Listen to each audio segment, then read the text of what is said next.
This year we implemented calming corners. So we took some money and invested in a bucket full of different tools and manipulatives that kids can use to de-escalate, and we have them in every classroom. We train students and teachers on how to use them, and we're really seeing a great impact with students being able to identify their feelings before they escalate and choosing to go to that calming corner, settle down, and then being able to rejoin the group. Instead of having to leave class, they get back quicker, and they're really identifying their own feelings and behaviors. So we felt it's very effective. Teachers, as well as the office staff, feels like it's really created a safer environment, and we have much fewer office referrals. We have worked hard on a number of concepts, and we've stayed focused on these concepts for a number of years. The first one is our professional learning communities. Hillcrest teachers have responded well to professional learning communities where they talk specifically about equity and the ability to reach all students. You can give credit where credit's due. I believe those founding questions of professional learning communities are key to good educational success and equity and capacity of a school.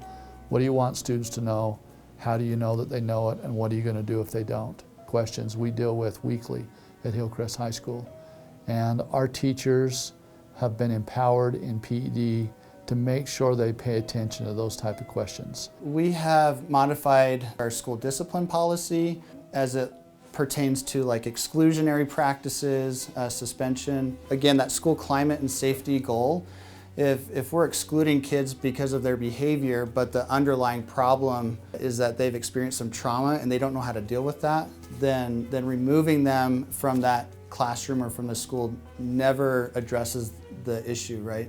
And so by updating like the school discipline policy, by providing training to all staff, using the USBE trauma modules for everybody has been really, really helpful and impactful for our schools. We have an umbrella of looking at school climate and safety for our school district. So rather than really isolating each of the concepts, we try to look at all of them on a greater scale. That way, all of those efforts can really be aligned, so we're not leaving anything out. We're continuing to grow and really focus on the whole child and the whole school. We're providing a positive, predictable environment through positive behavior supports, through discipline, through the trauma-informed practice and restorative practices.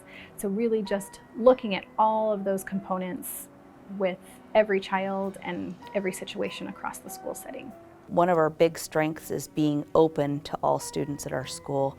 We have a lot of students who move in and out all the time, so we're used to building those relationships with students quickly, and we're focused on what students need regardless of who the student is and finding those things. These are practices that we've really had in place here at Eastmont for quite a while, but now we're getting the names that really go with the practices that we've been doing. A couple of the challenges that we do see is that there are some people who struggle a little bit with the differences between restorative practices and using those trauma-informed things to guide how we are doing discipline with students rather than old school discipline and consequences. We have to make sure students have the support beyond the initial Tier 1 instruction to receive the skills and information necessary to be able to pass the test. The other thing that we've done is have a school-wide disclosure statement, which again goes along with equity. We're one of few high schools that has a very specific school-wide disclosure statement, so every teacher is on the same page with grading,